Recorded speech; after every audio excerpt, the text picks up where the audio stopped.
Ok, bonsoir à tous. Bonsoir à nos amis d'Instagram, à nos amis de Facebook. Donc ce soir, petit live, comme promis hier, petit live autour de la dégustation du Brut Tradition. Je vous prie de m'excuser, je ne l'ai pas fait via les réseaux sociaux. Je n'ai effectivement pas du tout annoncé les prochains lives, alors je vous prie de m'excuser. Je pense que je suis un petit peu dépassée par le déconfinement.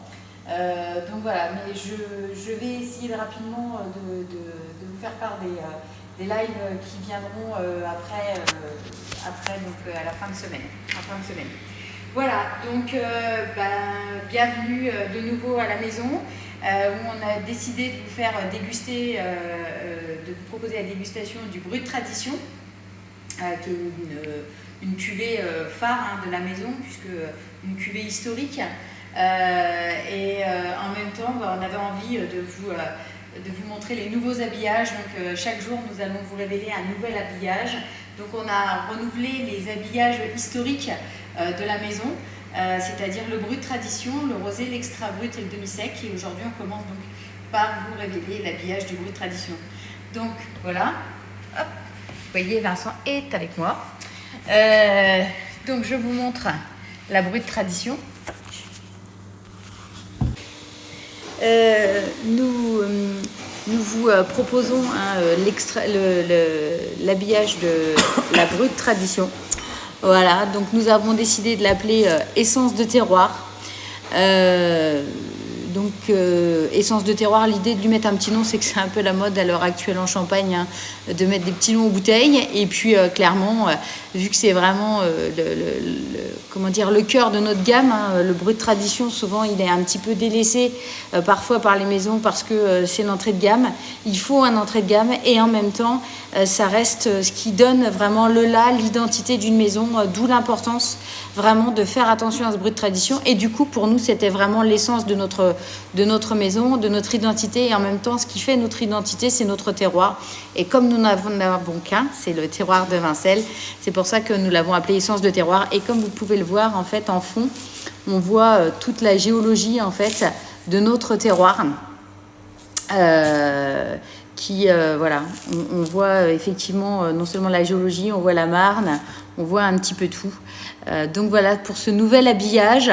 Et on vous rappelle sur le côté d'ailleurs que nous sommes vignerons indépendants, donc que nous faisons tout nous-mêmes de A à Z.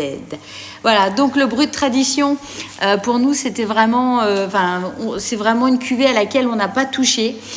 Quand on est revenu il y a 12 ans, elle est toujours vraiment à l'image de notre vignoble, c'est-à-dire qu'elle est constituée à 70% de meunier, 15% de chardonnay et 15% de pinot noir, comme la plantation de notre vignoble à l'heure actuelle.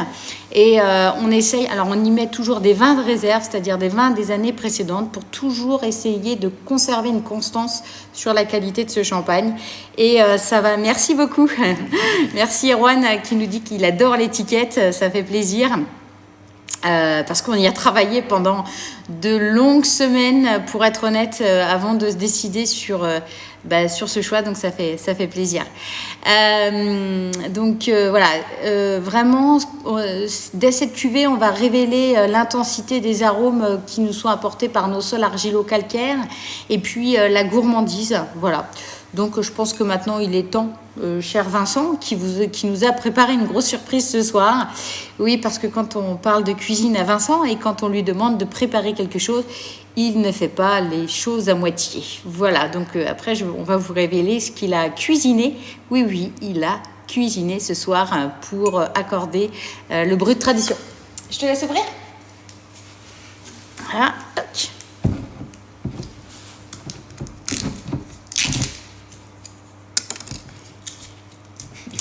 Donc on est toujours en direct sur Instagram et sur Facebook en même temps.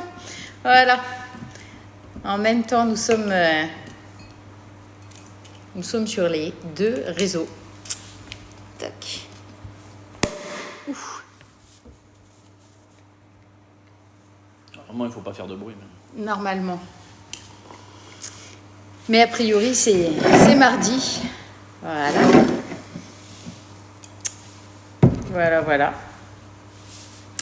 Donc, Vincent, tu vas nous dire Quels sont les arômes de notre brut sûrement. tradition? Parce que t'es super fort. Super fort au nez.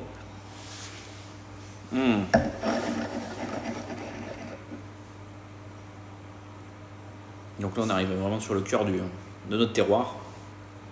La dominance des meuniers, donc on est très fruits jaunes, hein, on est très sur le côté abricot, fruits à noyaux, le côté... C'est l'apéro. C'est l'apéro, effectivement. On a un côté amande aussi, on a un côté coin. Ouais. N'hésitez pas si vous avez des questions particulières à nous les poser. Bonjour Cathy.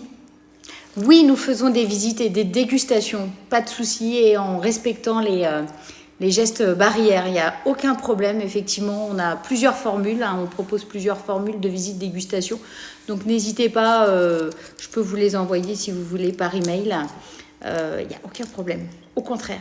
Voilà. Et comme il y a une partie des visites qui se passe dans le vignoble, autant vous dire qu'on est à l'air libre, donc il n'y a pas de souci. Les visites dégustation sont faites surtout en ce moment par nous-mêmes. Voilà. Alors? Donc en bouche, on retrouve cette rondeur des meuniers.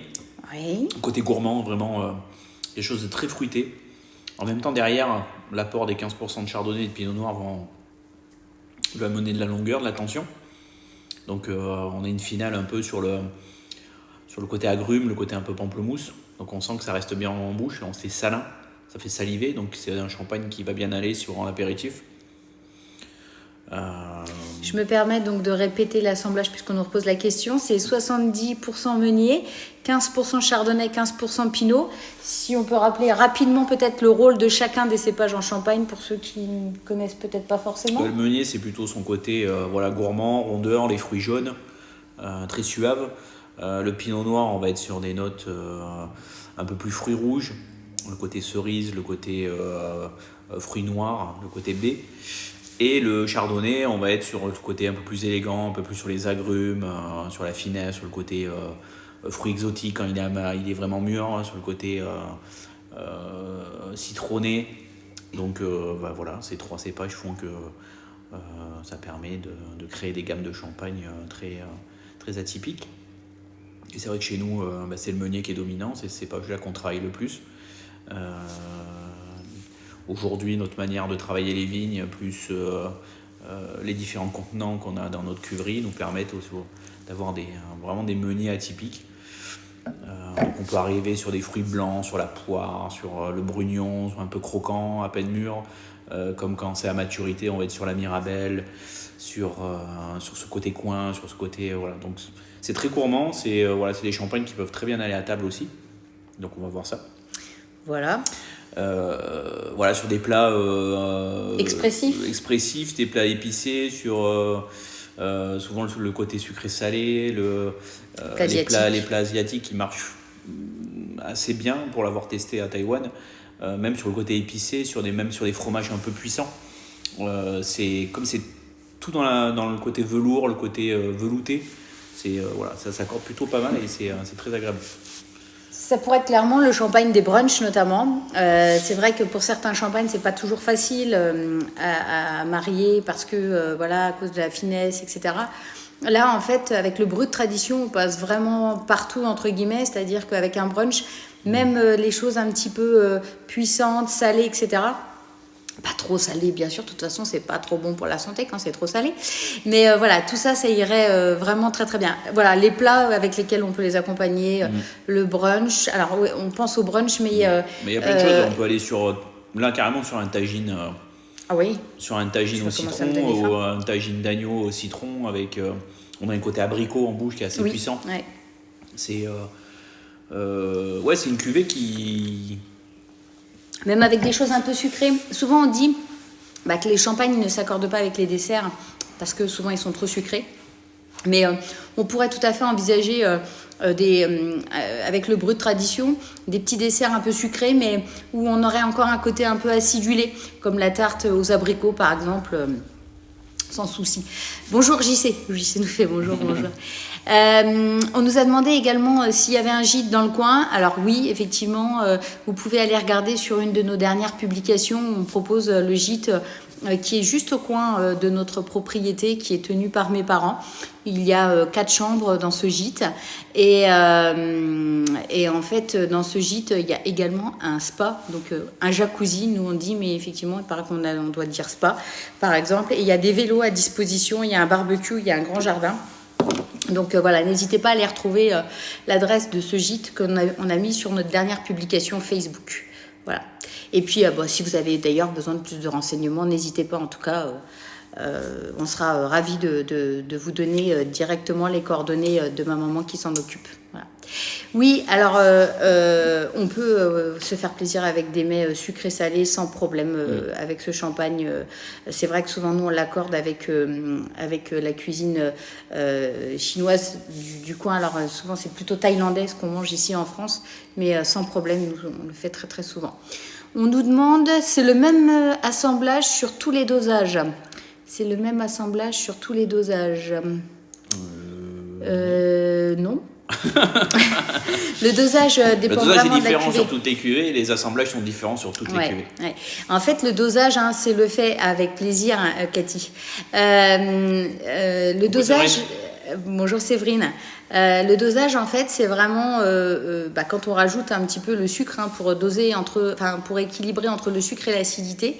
Et c'est vrai que nous, tous les dosages à la maison, on les fait Vincent et moi à l'aveugle pour être sûr que ce soit vraiment le palais qui parle et non un chiffre.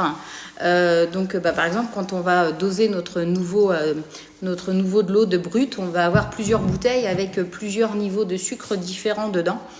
Et puis, on va les déguster sans savoir exactement quel est le niveau de sucre. Coucou Eric. On va décider alors uniquement avec le palais. On va se dire, ok, celui-ci me paraît trop sucré, celui-ci pas assez, etc. Et vraiment, le sucre est là vraiment pour révéler le vin, pour révéler le champagne. Voilà. Donc, mais c'est vrai qu'on est vraiment sur des notes un peu abricot, un peu pêche, assez gourmande sans être trop sucré non plus. C'est effectivement la cuvée de l'apéritif, mais c'est la cuvée de beaucoup de choses. On peut très bien imaginer un tartare de saumon, on peut imaginer des rillettes de thon, du foie gras. Il y a beaucoup de choses avec ce champagne. On peut, c'est un peu notre joker, on dirait finalement, parce que on peut l'envisager avec tellement de choses. Voilà. Alors, du coup, tu vas nous montrer la petite surprise. Et là, je pense que c'est pas la petite surprise. Tous nos followers vont regretter de ne pas être avec nous maintenant pour partager cette petite flûte de champagne. Alors, je vais... Attends, voilà. Comme ça. Hop. Hop. Alors, ce soir, voilà. Hop, le petit accord. Alors, attends. Hop, le petit accord. Ouh, joli petit accord. Donc, c'est un roulet de dinde, parce que c'est vrai que les meuniers vont bien sur les viandes blanches. Donc petit roulet de dinde cuit au four avec quelques aromates et une petite purée maison. Donc dans la purée, ce qui est important, c'est le beurre, donc quelque chose de très gourmand. Avec de la muscade, donc du coup ça va amener ce petit côté épicé là, qui va bien se marier avec ce côté abricot que nous apporte le meunier. Voilà. Là tu es en train de faire de la concurrence au chef Damien, je pense. Mais... Ah écoute, si la champagne coule, j'irai bosser pour le chef Damien. Donc voilà. Alors par contre ça glisse. Hop là. Alors du coup, on va goûter. Tu vas nous dire si ça va bien ensemble. J'ai mon assiette quand même en plus. Chouette alors. Ouais, t'as le droit de manger. D'accord. Hop. Alors on va goûter, on va voir ce que ça donne, le côté gras de... Et c'est vrai que les meuniers, il ne faut pas avoir peur parce que c'est vraiment un cépage très sur la gourmandise, on n'est pas sur l'acidité, donc ça va très bien avec des choses comme ça. Alors vas-y, dis-nous. Du coup, je goûte aussi.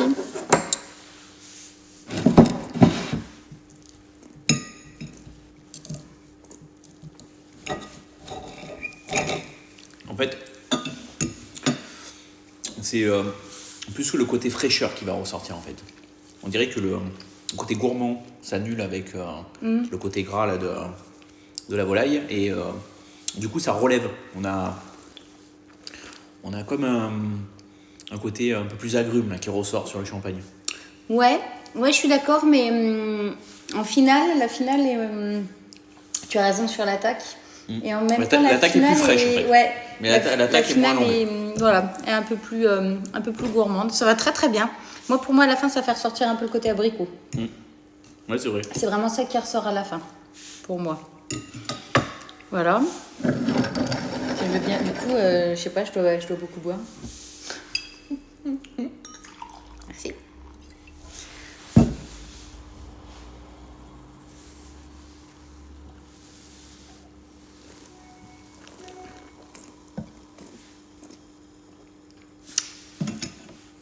Ok, tu as ici avec la purée aussi, j'imagine. Donc la purée écrasée de pommes de terre, pardon, comme tu dirais. Non, là, c'est plus une purée. D'accord, ok. Elle est un peu plus...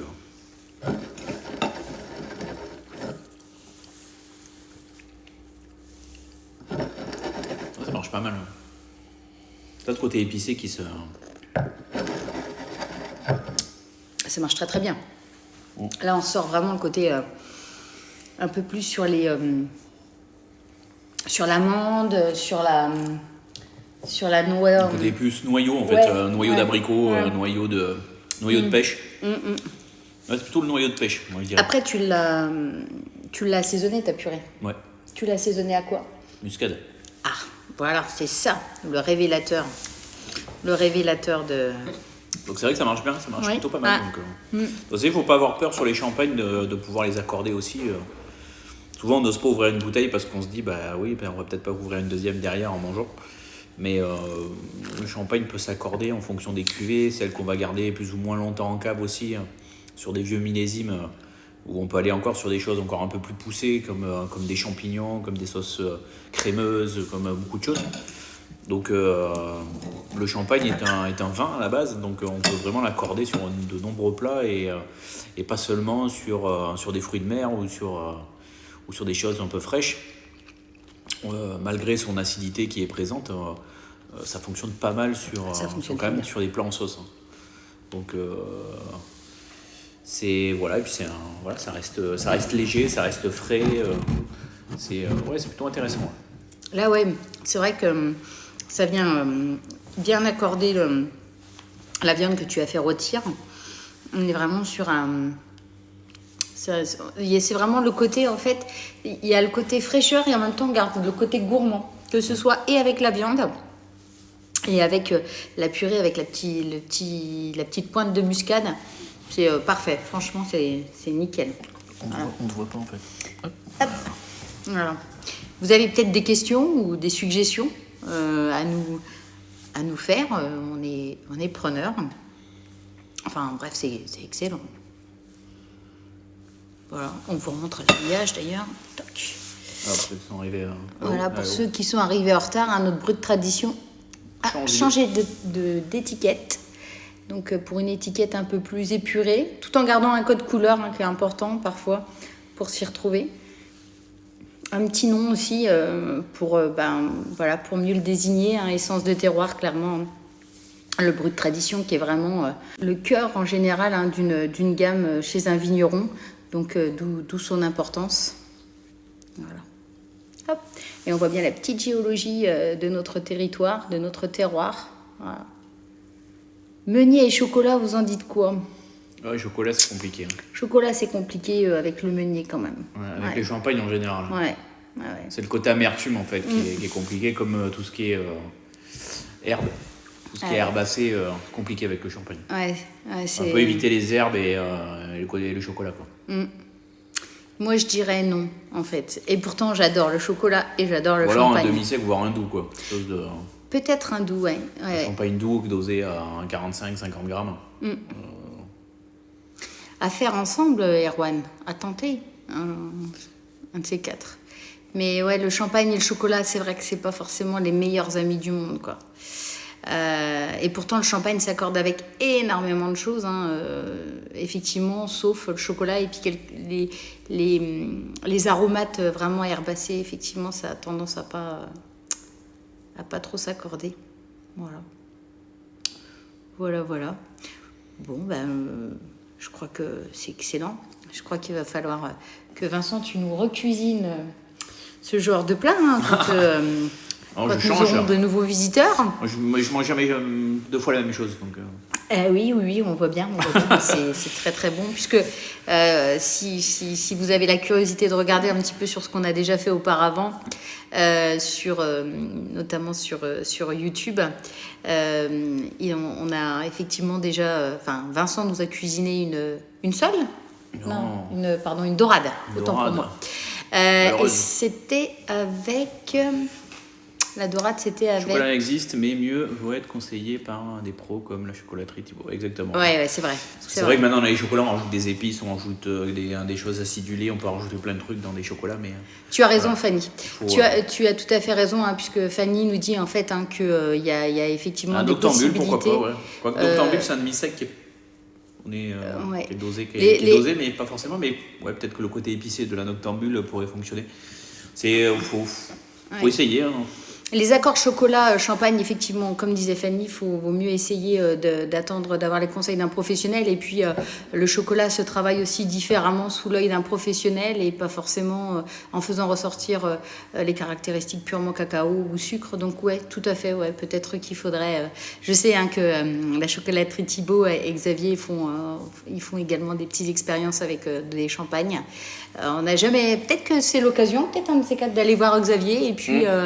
De travailler sur ces accords ensemble, pourquoi pas. Il y a peut-être quelque chose à réfléchir. Merci Fanny pour l'idée. Voilà. Alors ouais, la Noctambule, ouais, c'est ce que disait Erwan. La Noctambule, c'est un champagne que nous avons créé en demi-sec, justement avec le concours d'Erwan qui est en train de nous suivre. L'idée, c'était d'avoir un champagne avec une base assez complexe, et dans la complexité apportée par les années de maturité à la cave. Et l'idée d'Erwan, c'était de pouvoir faire des cocktails très très haut de gamme avec un champagne donc, qui va apporter, de par sa maturité, des arômes différents qu'on n'aurait pas sur des champagnes jeunes. Et en même temps, le sucre permet effectivement également de donner d'autres arômes à ces cocktails. Et on a déjà fait des tests. On peut notamment aussi les voir sur YouTube ensemble, qui étaient vraiment très sympathiques. Il faudra qu'on les fasse en français, en fait, parce qu'on l'avait fait en anglais il y a une dizaine de jours et c'était très sympa, d'ailleurs. Et en plus, on a reçu la bouteille d'alcool qui nous manquait le jour où on a fait notre test avec Erwan. Alors, il faudrait peut-être bien recommencer. Voilà. Je ne sais pas, peut-être vous avez d'autres questions. Et puis n'hésitez pas, même si elles n'arrivent pas tout de suite, les questions, vous pouvez nous les transmettre soit par les réseaux sociaux, soit par email. On serait ravis en tout cas de pouvoir y répondre. Et puis n'hésitez pas, si vous avez envie de voir des choses de notre exploitation qu'on ne vous a pas encore montrées, on serait ravis également de le faire. Et comme on l'a dit depuis hier, maintenant on vous accueille à l'exploitation. Alors on n'a jamais arrêté d'accueillir, mais maintenant on a tout ce qu'il faut pour respecter les gestes barrières. On a séparé notamment nos tables. Je peux peut-être faire un petit tour via Facebook. Voilà. Eh ben non, j'ai fini les vidéos. Je l'ai arrêté. J'ai tout compris. Hop. Je vais y arriver. Alors, loupé, j'y arrive plus. Hop. Donc, peut-être on pourrait remonter. Ok. Voilà. Donc, je voulais juste vous montrer, et je me suis trompée de bouton. Vous avez voilà. Je voulais vous montrer effectivement qu'on respectait les gestes barrières. Ici, pour l'instant, on a condamné les stations enfants parce qu'on n'a pas, on peut mettre du matériel unique pour les enfants pour qu'ils puissent profiter de la classe, mais pour le moment, effectivement, on attend nos outils, mais on a un peu condamné l'espace. Alors, vous voyez que l'espace en plus a été largement, est occupé par mes propres enfants. Qui n'ont pas repris l'école tous les jours. Et puis effectivement, on a séparé chacune des tables en fait pour pouvoir mieux vous accueillir. Évidemment, on a mis du gel hydroalcoolique à l'entrée. Alors là, il nous servait un petit peu de porte-caméra, mais on a mis du gel hydroalcoolique. On vous rappelle les gestes barrières un petit peu tout le temps. Voilà. Hop, coucou. Donc, voilà, on a même des petites affichettes. Se font en partie dans le vignoble dans la cuverie. Alors ça, je sais pas si tout le monde va utiliser le crachoir. Hein. Non, je sais pas si tout le monde va le dire. Oui, parce qu'on a une affichette sur les crachoirs où on vous met à disposition des crachoirs individuels. Mais voilà. Et effectivement, ici, il y a la cuverie où une grande partie de la visite se déroule également. Et donc, il n'y a pas de souci pour respecter la distanciation sociale. Voilà. Donc, on vous attend. Nous, on est... hop, il ne faut pas que je me trompe de bouton de nouveau. Tac. Nous, on est tout à fait disposés à vous recevoir et on en serait ravis. Et voilà, en plus, on est à la campagne, c'est très très silencieux, on est bien. On n'est pas loin de Paris, hein, puisque nous, en vérifiant la carte de confinement, tout l'est de Paris peut bien nous rendre visite sans souci. L'ouest, on dépasse un petit peu les 100 km. Mais voilà, comme on disait juste avant, il y a un gîte à côté. Donc il n'y a aucun souci, même pour passer quelques jours. Voilà. Je vous montre une dernière petite... peut-être un dernier petit tour de propriétaire.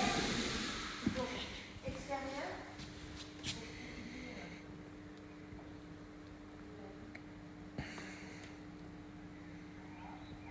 Ah bah c'est cool ça, Erwan.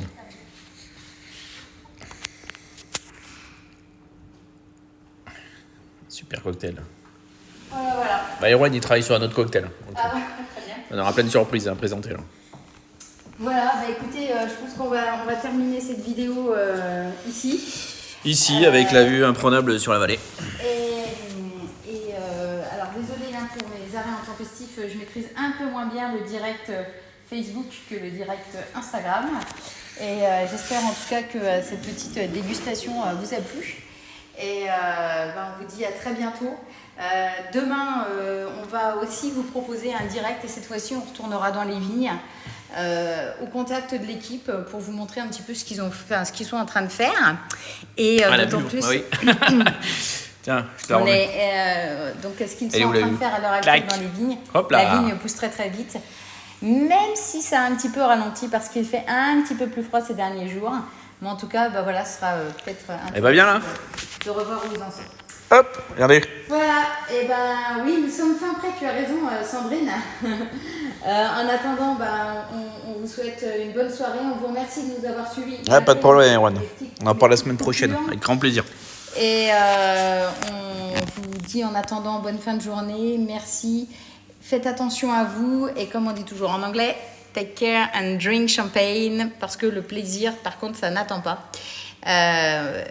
Et à très vite. Vincent, petit mot pour la fin ? Bah, bon appétit, hein, moi. Ah oui, c'est vrai, bon appétit. Bonne soirée, bon appétit. À très bientôt, au revoir.